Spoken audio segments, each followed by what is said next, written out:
Meus queridos e amados irmãos, ovelhas que o Senhor Jesus comprou para si mesmo com o seu próprio sangue, eu vos saúdo com a graça e com a paz que vem da parte dele. Amém. Abramos, irmãos, as nossas Bíblias na carta de Paulo aos Filipenses, no capítulo de número 4.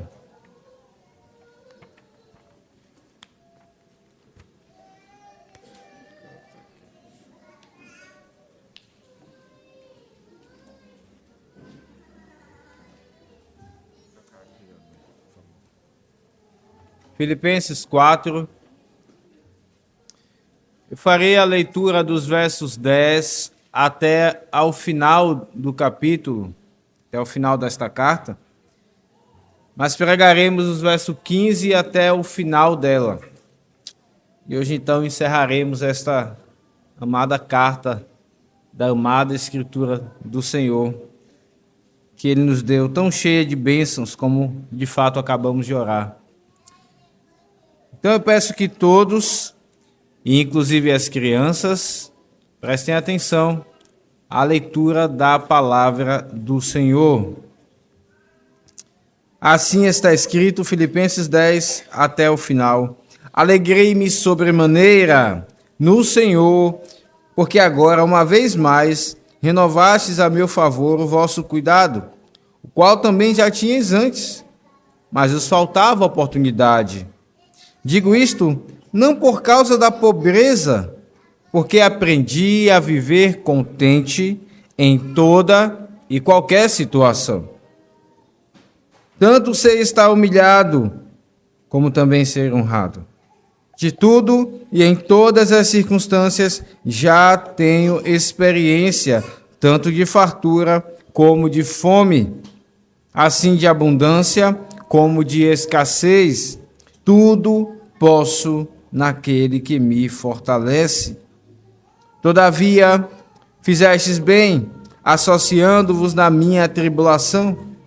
E sabeis também vós, ó Filipenses, que no início do Evangelho, quando parti da Macedônia, nenhuma igreja se associou comigo no tocante a dar e receber, senão unicamente vós outros, porque até para Tessalônica mandastes não somente uma vez, mas duas, o bastante para as minhas necessidades.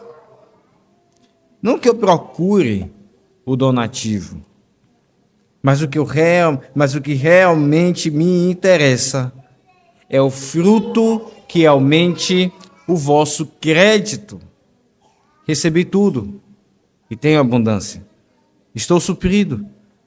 Desde que Epafrodito me passou as mãos, o que me veio de vossa parte, como aroma suave, sacrifício aceitável e aprazível a Deus. E o meu Deus, segundo a sua riqueza em glória, há de suprir em Cristo Jesus cada uma de vossas necessidades.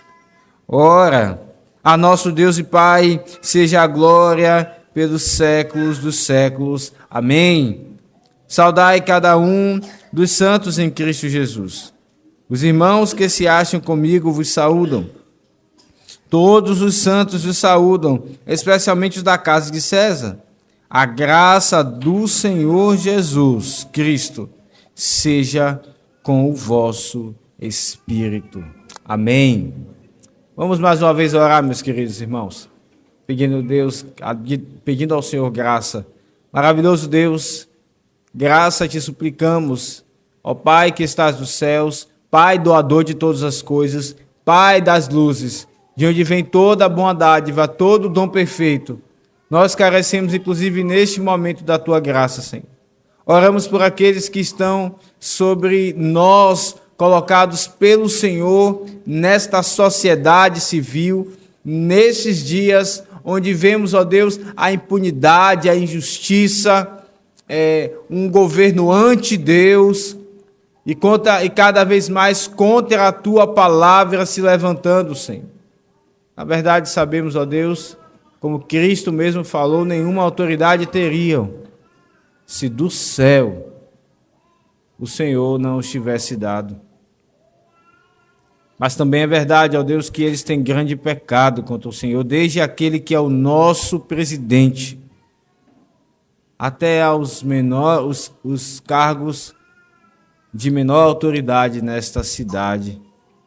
Homens, ó Deus, que têm usado o dinheiro público para o seu próprio bem, injustamente, que têm legislado, que têm feito manobras, ó Deus, que não deveriam, contrários inclusive à Constituição, para mal desta população, com mentiras nos lábios. Tudo isso, ó Deus, tu tens visto. Mas ainda assim, porque estamos nessa nação, para o bem desta nação, oramos, ó Deus. Pedimos graça, pedimos que o Senhor os converta, pedimos que o Senhor faça com que percebam a tua glória, como Saulo no caminho, na estrada para Damasco, viu o Senhor, o Rei dos Reis, assentado sobre o seu alto e sublime trono. Assim eles contemplem ao Senhor pela palavra e se arrependam, ó Deus, nesse tempo que se chama hoje, o tempo da misericórdia, o tempo da pregação do Evangelho. Rogamos por isso, Pai. Mas se eles não quiserem atender, que o Senhor vingue-se deles, porque muitos têm sofrido, ó Deus, nesta nação. Essa é a nossa oração, enquanto a nós aqui, ó Deus, na esfera da tua igreja, onde também Cristo governa. Sim, porque Ele é Senhor sobre tudo e todos. Senhor, nós rogamos graça. Fala conosco nesta carta maravilhosa da tua palavra. Senhor, concede-nos que o nosso coração receba a tua palavra, para que seja vivida, para a tua glória, para a tua adoração, em nome de Jesus. Amém. Meus queridos, nós chegamos ao final desta carta, 16 sermões, expondo esta carta tão peculiar do apóstolo Paulo. Nós vimos como ela é de fato peculiar, porque Paulo aqui, ele coloca o seu relacionamento com os filipenses de uma forma até que ele não faz em outras ocasiões. Como ele tinha de fato um relacionamento próximo com aqueles irmãos que eram seus mantenedores, não só financeiros, mas também em oração, amavam Paulo, e por isso Paulo inclusive se vê na obrigação de dar, aqui em algumas partes vimos, relatórios acerca de como ele estava vivendo.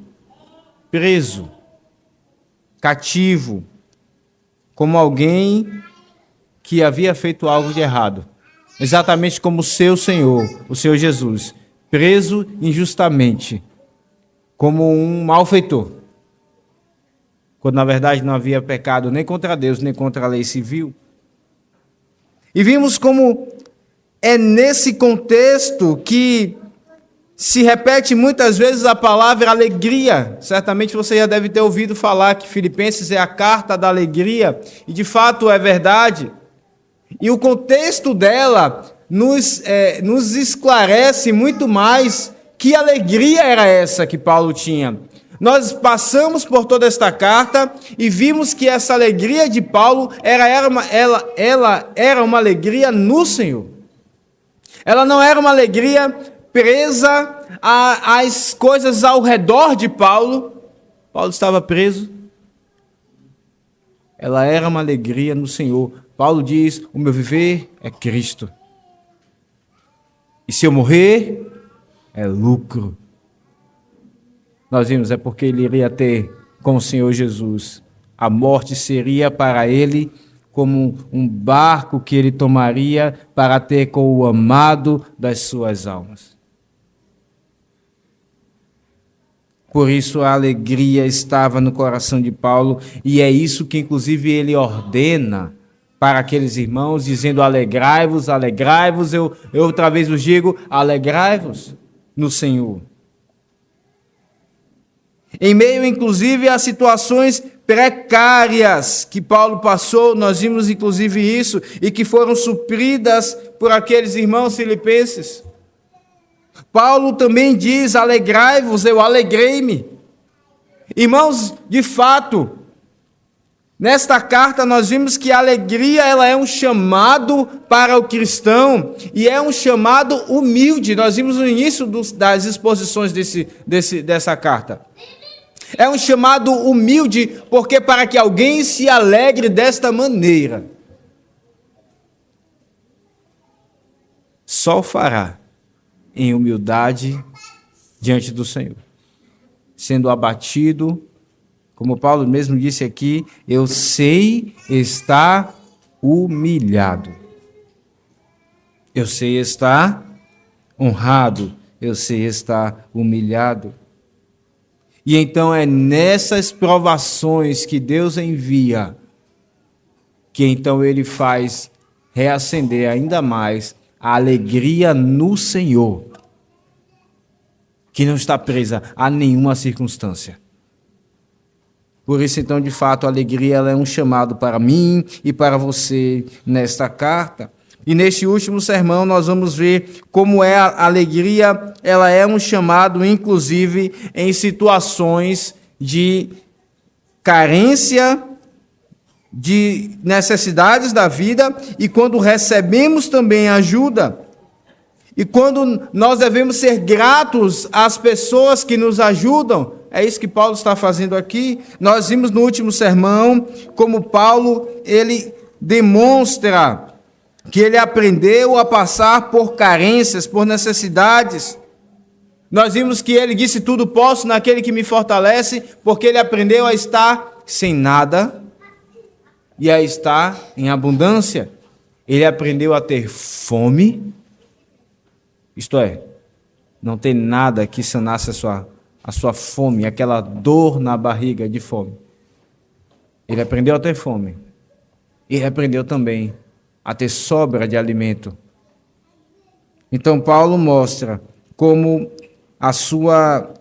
havia contentamento em seu coração diante dessas situações. E aqui nós vemos, nos versos 15 ao 23, uma teologia da doação cristã. É muito curioso como o apóstolo Paulo, ele mistura teologia com vida prática. Nós ouvimos nos nossos dias, inclusive até nos seminários, inclusive até entre os teólogos, se fala dessa divisão, é uma teologia sistemática, uma teologia bíblica e tem a teologia prática. Talvez nós pudéssemos usar de fato essas nomenclaturas para que nós, que somos pequenos, pudéssemos entender melhor as Escrituras. Mas, meus irmãos, o que vemos na Escritura é que essas coisas estão misturadas. Uma coisa leva a outra. E vemos Paulo usando aqui uma linguagem teológica de sacrifício do Antigo Testamento para falar de doação. Por isso aqui, então, o tema do nosso sermão é a teologia da doação cristã. E nós vamos ver esse sermão em 3 pontos. Anote bem isso. Em primeiro lugar, gratidão pelas necessidades supridas. Em segundo lugar, oração por suprimento. E em terceiro lugar, despedida. Primeiro ponto, gratidão pelas necessidades supridas. Segundo ponto, oração por suprimento.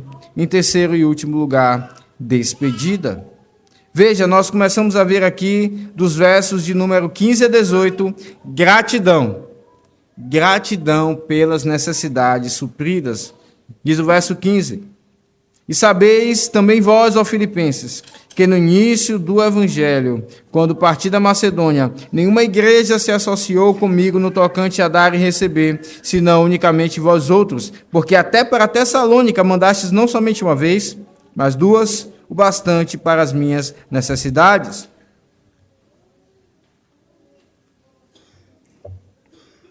Aqui nós vimos então que Paulo manifesta gratidão pelas necessidades supridas por aquilo que os filipenses enviaram.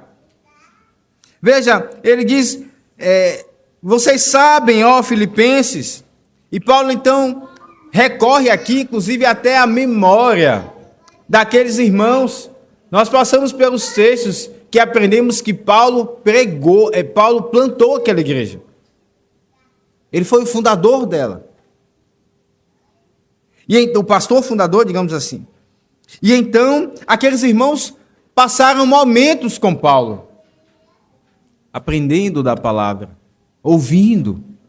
Imagine você ter como pastor, como discipulador, o apóstolo Paulo. Foi essa a experiência daqueles irmãos. E quando Paulo então diz, sabei, ó Filipenses, eles então lembram, todas essas coisas vêm na memória deles. Vocês sabem, não somente desses momentos de ensino, mas quando que no início do evangelho, quando Paulo então gerou esses filhos espirituais, no início da carreira do evangelho deles. E quando ele partiu da Macedônia, não houve uma igreja que se associasse com Paulo, no tocante a enviar ofertas, enviar suprimentos, dar e receber, que não os irmãos de Filipenses. Meus irmãos, que bênção! Uma nova igreja surgiu. E no início do evangelho, aqueles irmãos já eram colaboradores e apoiadores do ministério do apóstolo Paulo. Eles não estavam preocupados com o que seria da vida deles, agora sendo crentes. Eles queriam viver intensamente o evangelho e isso, inclusive, era visto nas suas posses. O evangelho pregado por Paulo e vivido por aqueles irmãos não era um evangelho meramente, digamos assim, abstrato, separado, onde aqueles irmãos viviam a sua vida espiritual e a sua lida com dinheiro e posses era outra completamente diferente, afastada da teologia. Não era assim. Era uma coisa só, tudo colocada aos pés de Cristo. Tudo devotado a Ele. Então, aqueles irmãos, logo no início da fé cristã, entenderam essas coisas e já apoiavam o ministério de Paulo.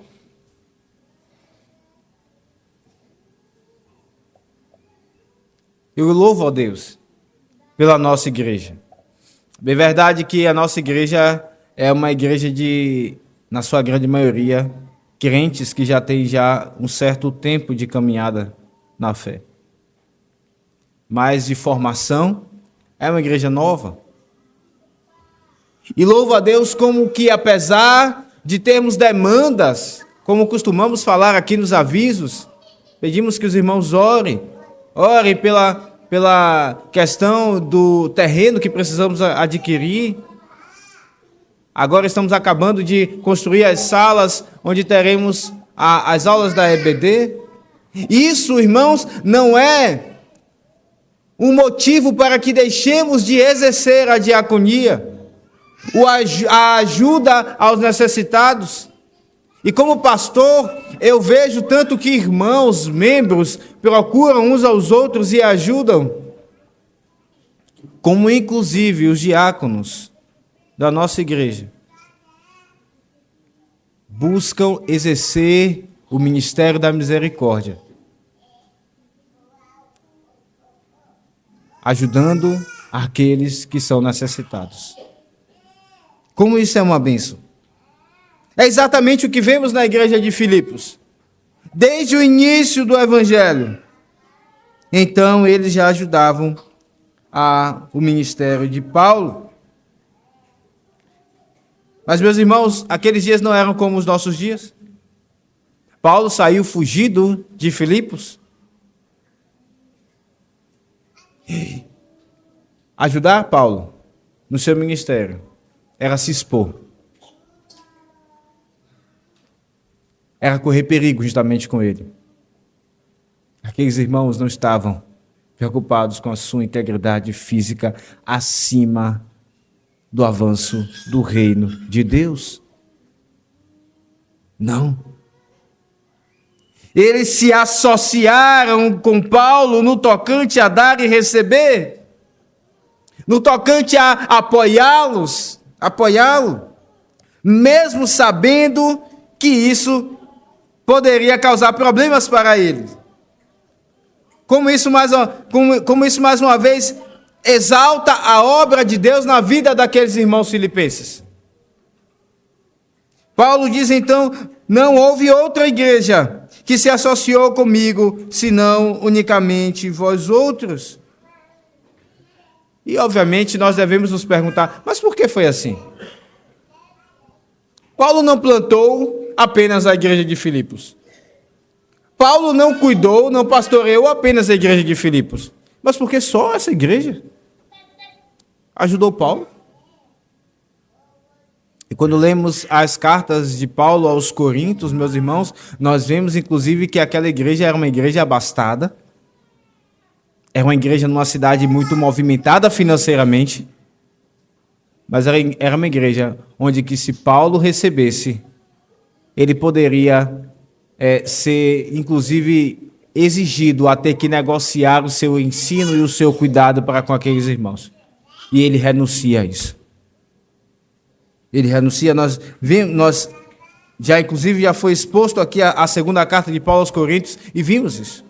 Paulo renuncia a receber daqueles irmãos. E isso então traz mais glória à obra de Deus na vida daqueles irmãos filipenses, porque então de fato somente eles são os que ajudam Paulo no início do evangelho, como Paulo aqui diz. Paulo então diz: ó filipenses, vocês sabem, vocês estão lembrados, vocês estão cientes que no início não houve outra igreja, senão vocês que ajudaram financeiramente. Meus irmãos, aqueles irmãos filipenses eram irmãos não muito abastados. Eles inclusive passavam por dificuldades. E como esse texto nos mostra que por vezes a ajuda financeira para o reino de Deus vem de pessoas que não são muito abastadas, mas de pessoas que se sacrificam, que abnegam de posses e então estão ali impulsionando o reino de Deus. Era assim que estava acontecendo com Paulo. Era a igreja pobrezinha de Filipos. Era ela que estava mantendo o ministério do grande apóstolo Paulo.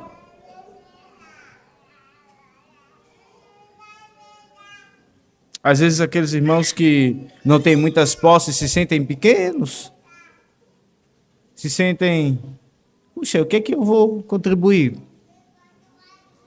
para o reino de Deus?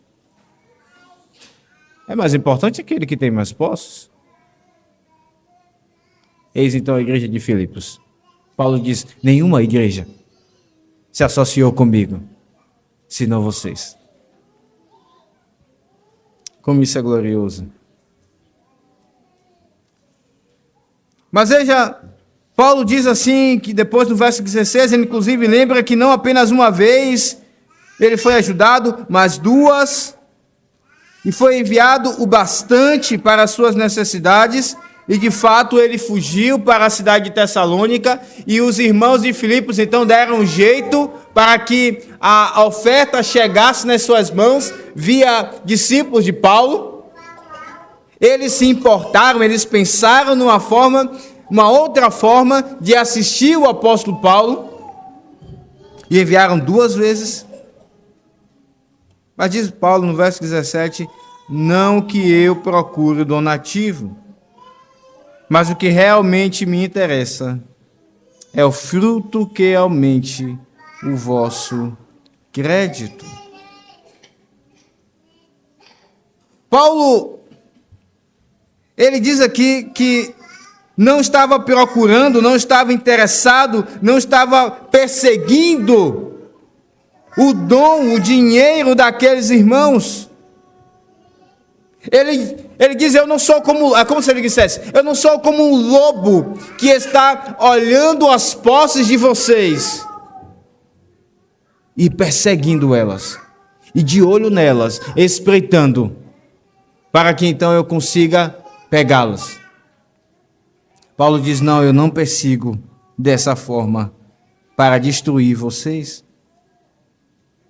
E é interessante como Paulo fala inclusive do dinheiro daqueles irmãos. Ele diz é o donativo, aqui é traduzido assim, mas poderia ser traduzido dom, ou bênção, ou dádiva.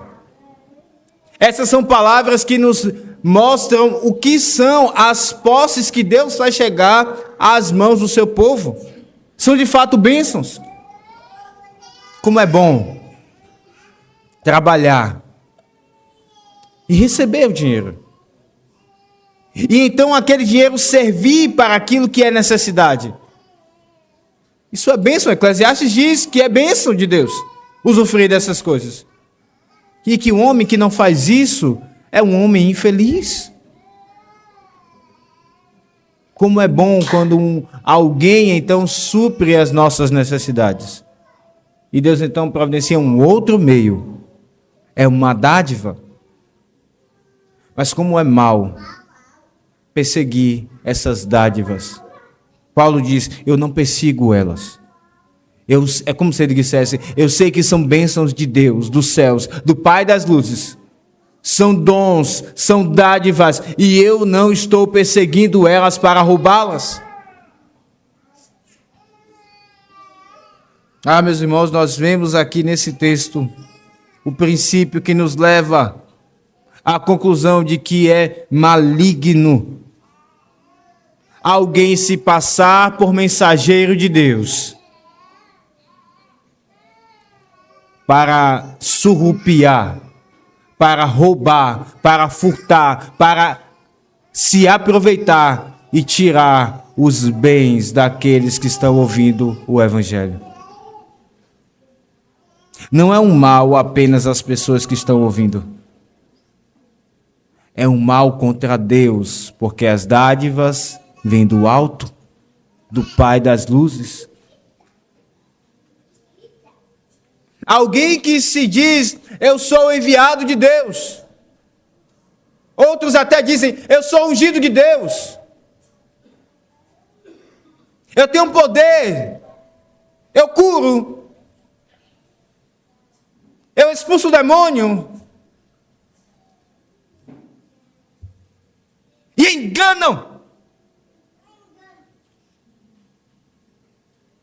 Roubam as bênçãos e as dádivas que Deus dá e que são conseguidas de forma tão duras e difíceis por alguns. Deus está vendo do alto. E essas pessoas irão prestar contas com Ele. Paulo diz, eu não procuro isso. Vocês podem ficar preocupados. E veja, Paulo ele mencionou a oferta que recebeu dos irmãos. E ele se explica aqui. Então nós vemos aqui a necessidade, Paulo está se vendo na necessidade de se explicar quando fala de dinheiro, e é igualmente, e é algo semelhante nos nossos dias, quando falamos de dinheiro, nós precisamos nos explicar. Por causa do contexto, se faz necessário se explicar. Alguém chega aqui na frente e pede dinheiro. Às vezes é necessário se explicar para que não fique parecendo que somos como outras igrejas que enganam as pessoas e até algumas passam com maquininha no meio da igreja. Para que as pessoas deixem o dinheiro por Pix, por cartão de crédito, de débito ou alguma coisa a mais.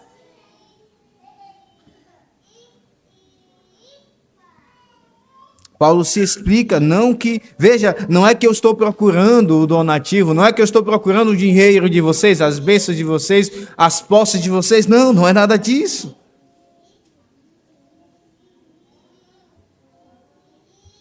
Eu não estou roubando, mas Paulo, irmãos, é um grande pastor. Ele está procurando suprir aquelas ovelhas. É triste, porque infelizmente não vemos pastores com os olhos gananciosos nas arrecadações dos membros apenas em igrejas que são escancaradamente destinadas a tirar o dinheiro das pessoas. Às vezes até mesmo em igrejas, em denominações fiéis, nós vemos que há pastores, irmãos, crentes, mas que se deixam dominar pelo dinheiro.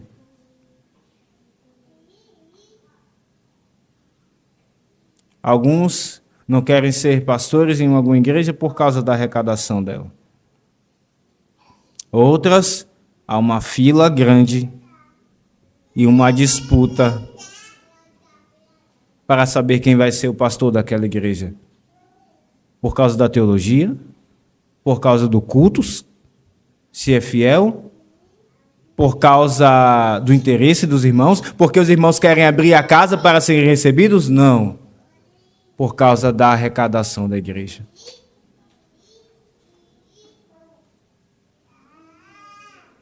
Como isso é triste.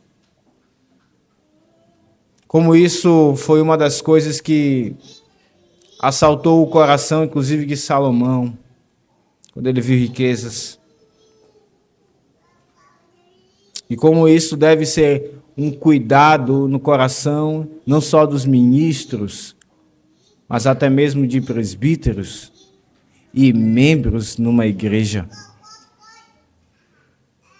Assim como pastores buscam igrejas interessados nas suas arrecadações, membros às vezes se aproximam de outros interessados nas posses, buscando o donativo, as dádivas, bajulando.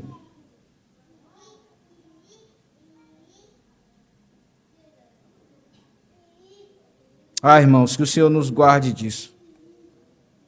Que o Senhor nos guarde disso. Que você e eu examinemos continuamente o nosso coração. Aquele que está de pé, olhe para que não caia. Porque o nosso coração é corrupto e ele é desesperadamente enganoso.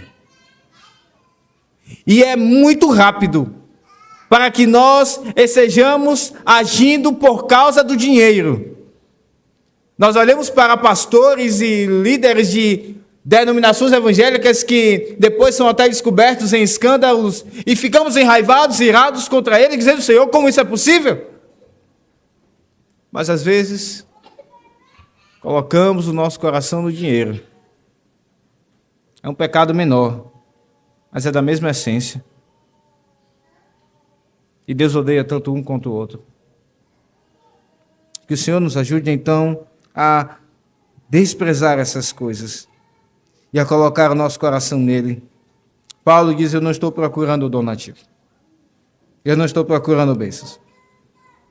Mas há algo então que ele faz. O que me interessa, ele segue no verso 17, o que me interessa é o fruto que aumente o vosso crédito. É o fruto que cresce para o vosso crédito, é o fruto crescente, é o fruto que como a fruta está crescendo, como aquela frutinha na árvore, que inclusive nasce verde, começa a crescer e crescer e crescer e crescer. Assim, Paulo diz: o que me interessa em vocês é isso, que o fruto cresça em vocês. Que não apenas hajam alguns sinais, como a fruta que vocês possam olhar, até pensarem que é real, mas quando vocês pegam é só imitação. Mas uma fruta de fato que cresce, onde há vida. Meus irmãos, que contraste! Que contraste! Paulo está interessado, ele persegue o fruto espiritual na vida daqueles irmãos. Ele trabalha por isso. Logo na carta seguinte, Colossenses, aí próximo, veja na sua Bíblia, no capítulo 1, verso 28, quando ele fala do Evangelho, ele diz assim, Colossenses 1, 28, o qual nós anunciamos, advertindo a todo homem e ensinando a todo homem toda a sabedoria, a fim de que apresentemos todo homem perfeito em Cristo, completo em Cristo. Para isso é que eu também me afadigo, eu me esforço, esforçando-me o mais possível, segundo a sua eficácia, que opera eficientemente em mim. Ao contrário de labutar, de trabalhar, para pegar o dinheiro daqueles membros, Paulo está trabalhando e labutando pelo fruto espiritual deles. Certamente você já viu pessoas em noticiários que se especializam para roubar. Eu fico muito irritado com isso. Porque a pessoa ela teve que dedicar tempo. Ela teve que estudar o funcionamento de um caixa eletrônico para colocar uma coisa falsa por detrás. Ela tem que estudar para saber como funciona. Ela tem que trabalhar. Ela tem que trabalhar para roubar. Trabalham, fazem cursos para roubar. Paulo não faz isso. Paulo não se esforça para roubar, pelo contrário, ele se esforça para enriquecer os irmãos, e espiritualmente. O que eu procuro é o que o fruto aumente o vosso crédito. Ele labora, ele trabalha. E é interessante a linguagem de Paulo aqui. É um fruto que, inclusive, o próprio lucro espiritual será gerado para os irmãos. A linguagem de Paulo é como se ele dissesse assim: o que eu quero para vocês, meus irmãos filipenses, é que vocês tenham um fruto. E esse fruto, ele seja como um dinheiro aplicado numa aplicação que ele mesmo comece a gerar lucro. Aqueles que estudam aplicações financeiras sabem bem o que é isso. O dinheiro é colocado lá e depois de um determinado tempo, aquele dinheiro passa a ser uma renda para a família. Essa é a linguagem de Paulo. Isso é interessante. Isso me chama muita atenção. Porque, de fato, o crente ele é um organismo vivo. A vida cristã é algo, de fato, redundante, sendo bem redundante, viva. Sim, nós somos pecadores. Sim, nós caímos em pecado. Mas o coração de Cristo pulsa no crente. O Espírito de fato habita nele. E ele irá avançar, como Paulo falou aqui antes. Eu esqueço das coisas que estão me atrapalhando e eu então prossigo para o alvo, para o prêmio da soberana vocação de Deus em Cristo Jesus. Então, quando Paulo diz aqui, o que eu quero para vocês é o fruto que aumente, ele está dizendo, existe, meus irmãos, um fruto, que então quando vocês se dedicam a tê-los, esse fruto vão te levar a outros frutos, e a outros frutos, e a outros frutos, e a outros frutos. É um fruto crescente, é um fruto que aumenta. Quando nós caímos em pecados, às vezes nós percebemos que vamos para outro pecado, e para outro pecado, e para outro pecado. Mas quando nós nos dedicamos a frutos como esse que Paulo está dizendo, esses frutos irão nos prender na santidade, e em mais santidade, e em mais santidade. É isso que Paulo está falando. É como uma bolsa de valores dos céus. E se você acha essa linguagem estranha, Provérbios 19, 17 está escrito assim: quem se compadece do pobre, ao Senhor empresta, e este lhe paga o seu benefício. É estranho isso, né? Como assim? Eu empresto ao Senhor e Deus vai me pagar, mas Ele não é o dono de todas as coisas? Claro, irmãos, Deus é o doador de tudo, Ele é o dono de tudo. Mas a verdade é que quando Ele dá bens aos homens, nós somos de fato, como oramos, zeladores desses dons, dessas posses.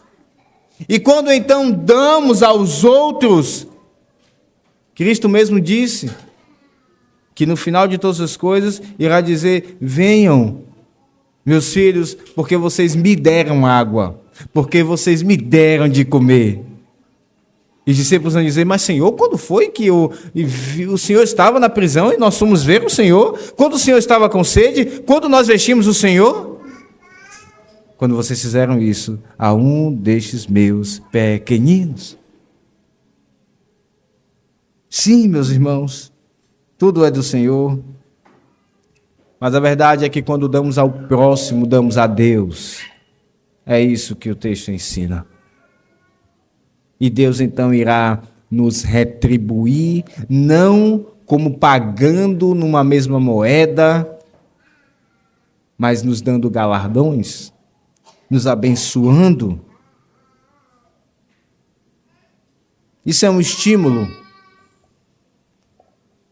para aqueles que ficam com o coração dividido. Eu ajudo ou não ajudo? Não, eu tenho as minhas necessidades aqui. Será que eu ajudo? Não, agora não. Depois, não, mas eu já ajudei ontem. Agora não. Se temos, então, supramos as necessidades. Se temos à mão, o apóstolo João diz: aquele que bate nas costas, aquele que diz Deus te abençoe ao seu irmão, tendo como o ajudar, não agrada ao Senhor.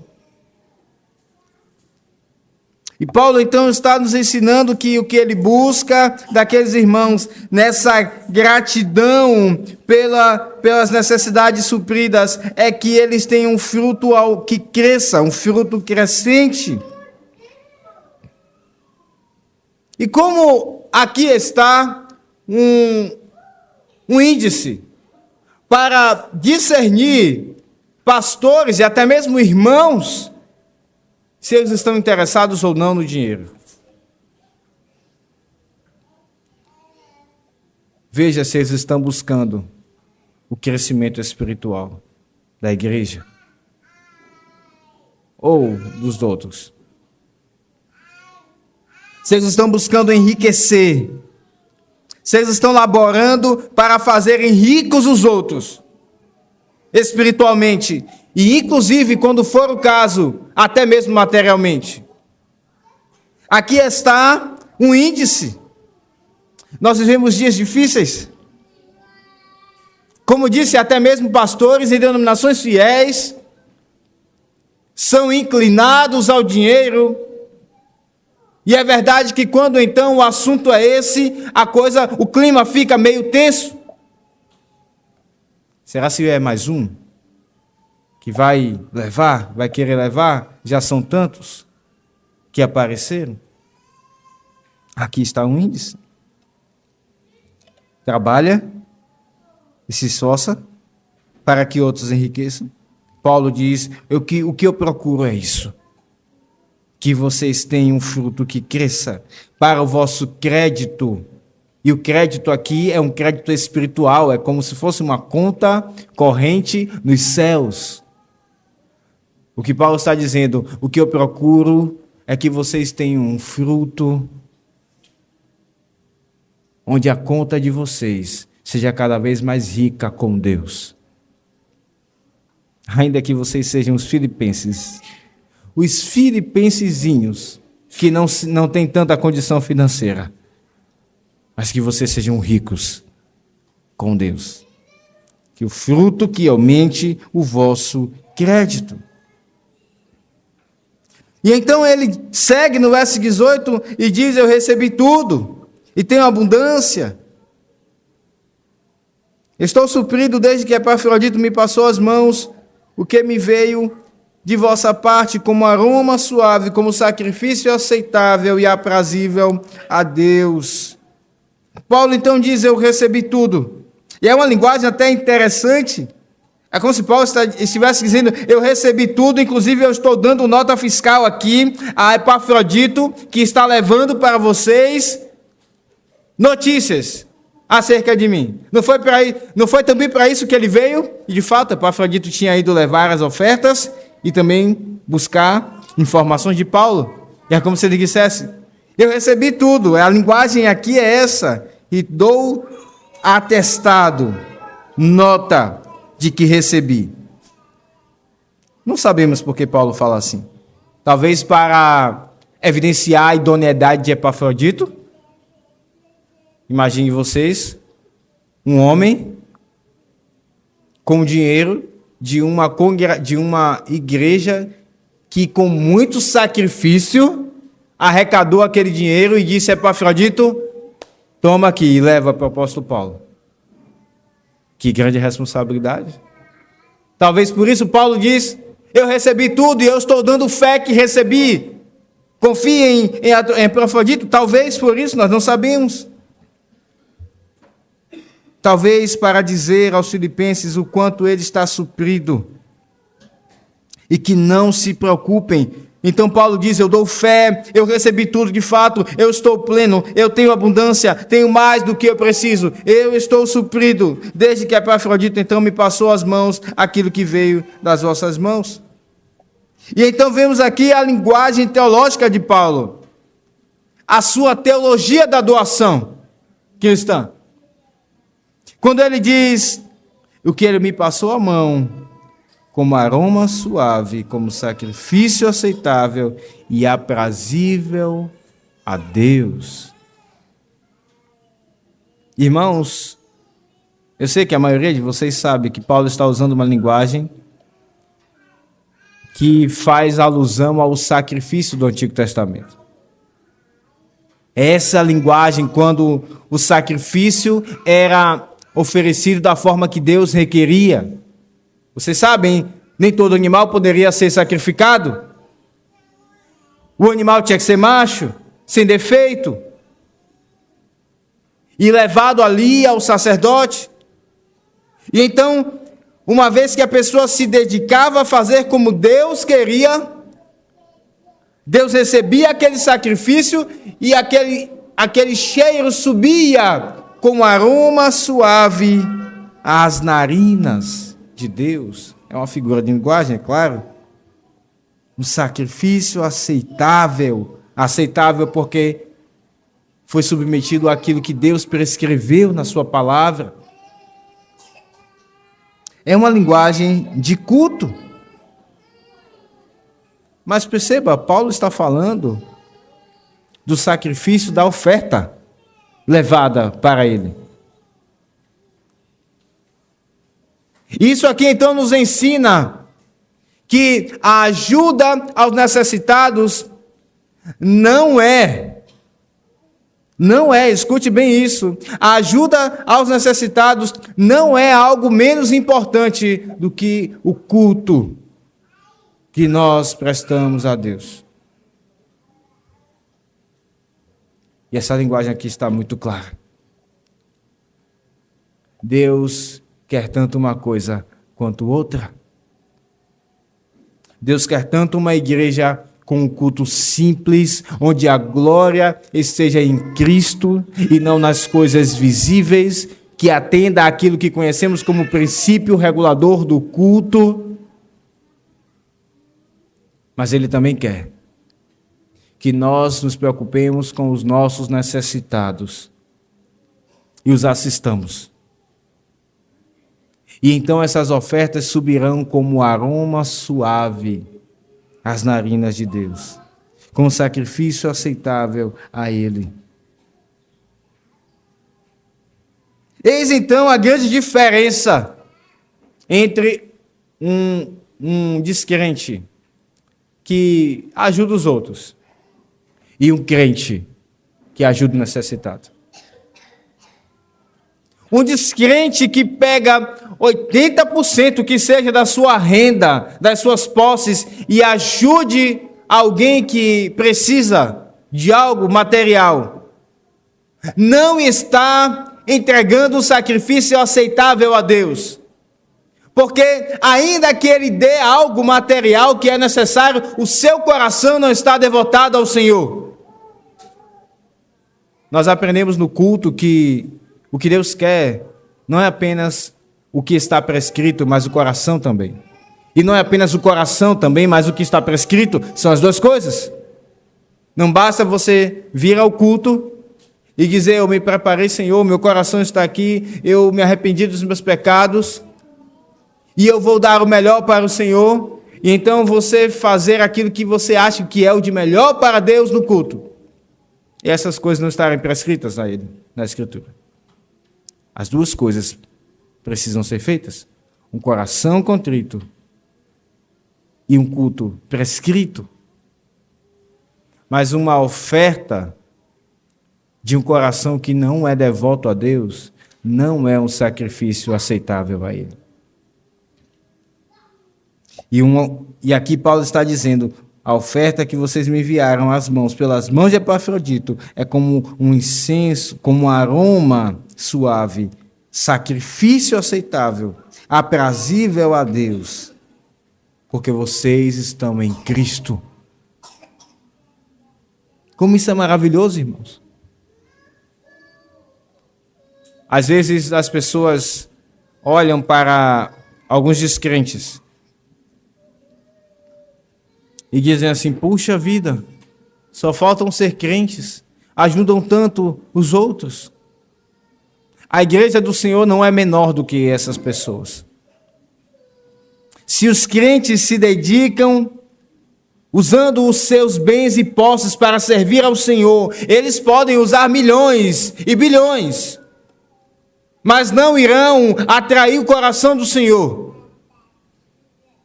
porque o coração de Deus está no seu povo. É somente deles, porque tem um coração regenerado, que Deus recebe um sacrifício aceitável e aprazível. Mas a verdade, meus irmãos, é que o nosso culto, tanto a nossa oferta quanto o nosso culto, só pode ser aprazível a Deus por causa de uma pessoa. Abra sua Bíblia em Efésios capítulo 5, versos 2.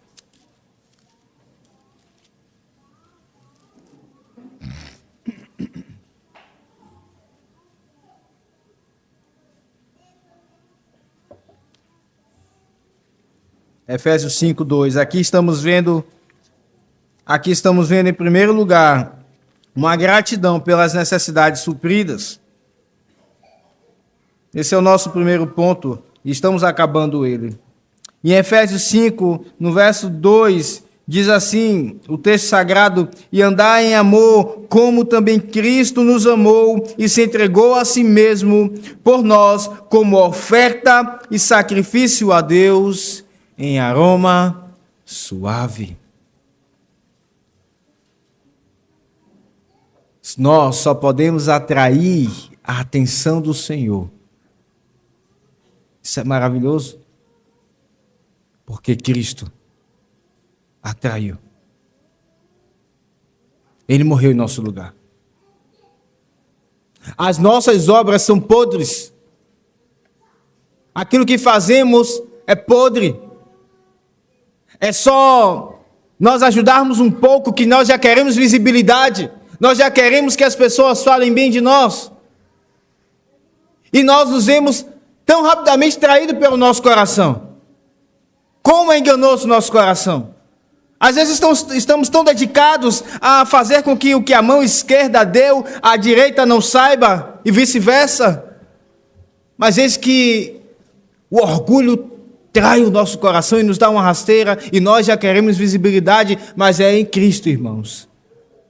É em Cristo. É porque Ele ofereceu o sacrifício aceitável. Que ainda sabendo quem nós somos, quem eu sou e quem você é, a ajuda que damos ao necessitado é algo aceitável a Deus. É em Cristo, e tão somente nele. E Paulo então esboça aqui o que foi. Veja o tamanho da gratidão de Paulo pela necessidade suprida. Tudo isso aqui que nós vimos é como Paulo se sentiu grato, como ele se sentiu pleno, como ele se sentiu cheio quando essa ajuda chegou às suas mãos. E aqui acabamos esse primeiro ponto no verso 18, a gratidão pelas necessidades supridas, mas chegamos ao segundo, uma oração por suprimento. No verso 19, veja, olhe para a sua Bíblia. E o meu Deus, segundo a sua riqueza em glória, há de suprir em Cristo Jesus cada uma de vossas necessidades. Ora, a nosso Deus e Pai seja a glória pelos séculos dos séculos. Amém? Aqui temos uma oração por suprimento. Paulo então recebe, ele é grato por ter as suas necessidades supridas, e agora ele ora por esses irmãos que doaram esses bens. Uma oração para Deus suprir a necessidade de cada um daqueles irmãos que, com esforço, separaram aquele valor, juntaram, coletaram, entregaram a mão de Epafrodito. Epafrodito passou por perigos no meio da estrada, andou até Paulo, chegou com esse dinheiro em mãos. O que Paulo faz? Ele não apenas recebe dinheiro, obrigado, ou nem mesmo agradece, ou até mesmo diz obrigado, mas não ora por esses irmãos. Ele diz, o meu Deus, segundo a sua riqueza em glória, há de suprir em Cristo Jesus cada uma de vossas necessidades. Ele ora por esses irmãos, ele roga para que Deus preencha cada necessidade dos filipenses. E ele sabia bem que eram irmãos também necessitados.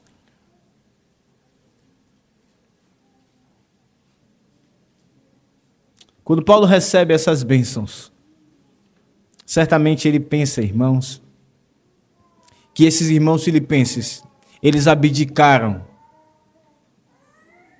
eles se sacrificaram para que aquele dinheiro chegasse às mãos de Paulo. Paulo pega essa oferta com muito cuidado, como quem pega numa pedra preciosa. Vocês lembram quando os valentes de Davi ouviram Davi suspirar por água, correram, se arriscaram, pegaram aquela água, levaram para Davi, e Davi então derrama aquela água por libação, oferta ao Senhor, porque foi com o custo da vida daqueles homens que eles conseguiram a água. É algo caro. Quando alguém se sacrifica para ajudar o necessitado, e então Paulo não apenas demonstra gratidão por ter as suas necessidades supridas, mas agora ele ora. Ele recorre ao Deus que tem todas as coisas e que conhece as necessidades daqueles irmãos. Senhor, que o Senhor supra, que o Senhor preencha cada uma delas. Paulo sabe o que é ser suprido por Deus. Ele disse, eu sei o que é estar em fartura, eu sei o que é estar em escassez, eu sei o que é ter fome, eu sei o que é ter abundância. E veja que ele então mostra que ele diz, e o meu Deus, como que dizendo, eu sei como esse Deus supre as minhas necessidades, e este meu Deus, que ele também supra as necessidades de vocês.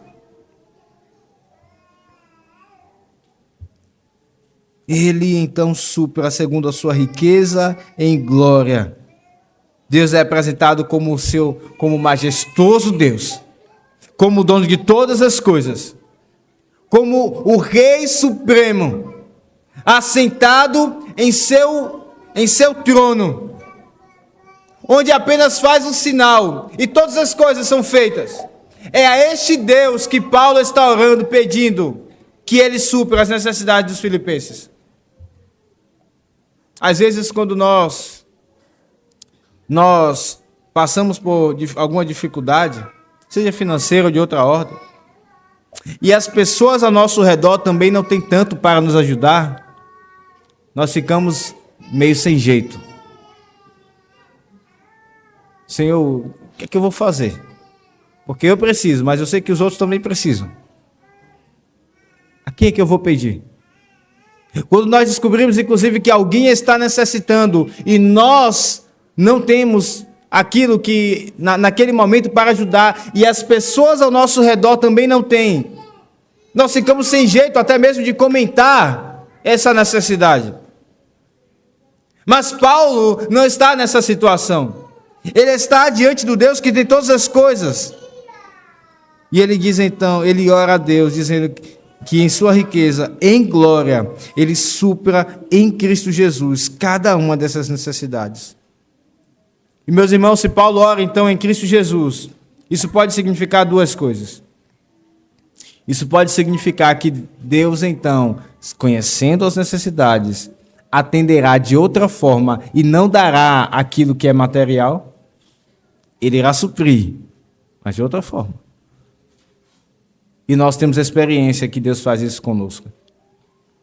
Mas isso também significa que se é em Cristo Jesus, aquele que subiu aos céus, aquele que na cruz comprou todas as coisas, todas as almas, despojou o inferno. E agora, como ele diz no final do Evangelho, todo o poder e autoridade me foi dada nos céus e na terra. É em Cristo Jesus que Paulo está pedindo. E se é em Cristo Jesus, então, nós aprendemos que, por vezes, o Senhor, inclusive, nos mima, por assim dizer, com bens espirituais, com situações que nós nem imaginávamos. Mas é porque estamos em Cristo. É porque nós somos, de fato, estamos unidos àquele que tem todas as coisas. E Deus é um Pai bondoso. E Ele, então, supre essas necessidades, inclusive nos dá mais. Paulo ora por isso. Que oração abençoada.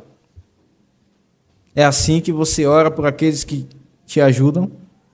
Quando você recebeu alguma bênção, eu digo bênção material, alguma dádiva mesmo, você se lembra de orar por aqueles que, então, te ajudaram? Você se dá o trabalho de pensar nas necessidades dessa pessoa? Nós vivemos dias que as pessoas pensam assim, aquele que ajuda não tem necessidade não, esse não precisa não. Inclusive a mentalidade que vemos nos nossos dias é que quem mais tem é que mais deve ser taxado em impostos. Esses não precisam de nada não. Então, se eles têm terras, elas têm que ser invadidas. O dinheiro da conta deles tem que ser levado. Eles não precisam de nada. Cuidado. Essa é uma mentalidade maligna e avarenta.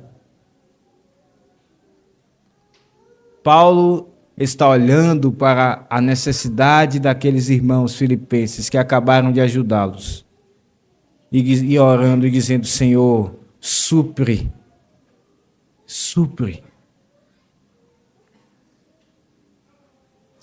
Ele termina essa oração dizendo ao nosso Deus e Pai, seja a glória pelos séculos dos séculos. Como é bom saber que Deus está em sua riqueza em glória e Ele continuará dessa forma, pelos séculos dos séculos. E ele termina a oração com um amém solene e reverente. Que assim seja. E aqui se encerra o nosso segundo ponto. Uma oração por suprimento. E em último e terceiro lugar, nós vemos aqui a despedida.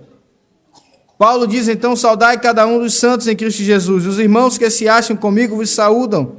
Todos os santos vos saúdam, especialmente os da casa de César. A graça do Senhor Jesus Cristo seja com o vosso espírito. Paulo então aqui se despede desses irmãos nesta carta. É a sua saudação. E então ele dá aqui uma saudação dizendo: saudai os santos em Cristo, cada um. E aqui ele reflete a unidade que vimos espalhada por essa carta. A unidade que estava sendo fragmentada naquela igreja. Ele diz: saúdem cada um. Não saúdem uns, não prefiram uns. E então façam, não façam pretensão com outros. Saúdem cada um dos santos. E então ele diz: os irmãos que se acham comigo vos saúdam. Sabemos que Lucas estava, sabemos que Timóteo, Epafrodito, mas outros talvez estavam com eles. E no verso 22 ele diz: todos os saúdam, especialmente os da casa de César. E já vimos que esses da casa de César eram soldados que estavam ali ouvindo o evangelho que Paulo pregou. Estando preso, ele não deixava de se importar, de anunciar o evangelho. E soldados estavam ali então, recebendo a Cristo. E ele se despede dizendo: a graça do Senhor Jesus Cristo seja com o vosso espírito. Uma graça não apenas externa, mas uma graça interna no espírito, na alma. Uma graça experimentada internamente. Você que está aqui hoje, experimenta desta graça? Essa graça em seu coração, que lhe faz viver e amar a Cristo, amar a sua palavra, amar a igreja. Essa graça está em você? Se não, Deus está te chamando ao arrependimento. Que ela abunde em você, mas isso só é possível se você crer em Cristo como seu Salvador e como seu Senhor. Irmãos, nós estamos aqui diante então de um texto que nos ensina a teologia da doação cristã. Não apenas isso, mas é a finalização da carta de Paulo aos Colossenses, onde aprendemos que a alegria é um chamado humilde. E nós vimos muitas lições acerca de alegria, acerca de contentamento, acerca de unidade da igreja, e que essas todas estejam em nossos corações. Deus agora irá cobrá-las de nós, para que sejam vividas. Ele irá nos provar, certamente, que o Senhor nos faça então ver, que Ele nos veja aprovados diante dessa palavra. Em nome de Jesus. Amém. Vamos ficar de pé.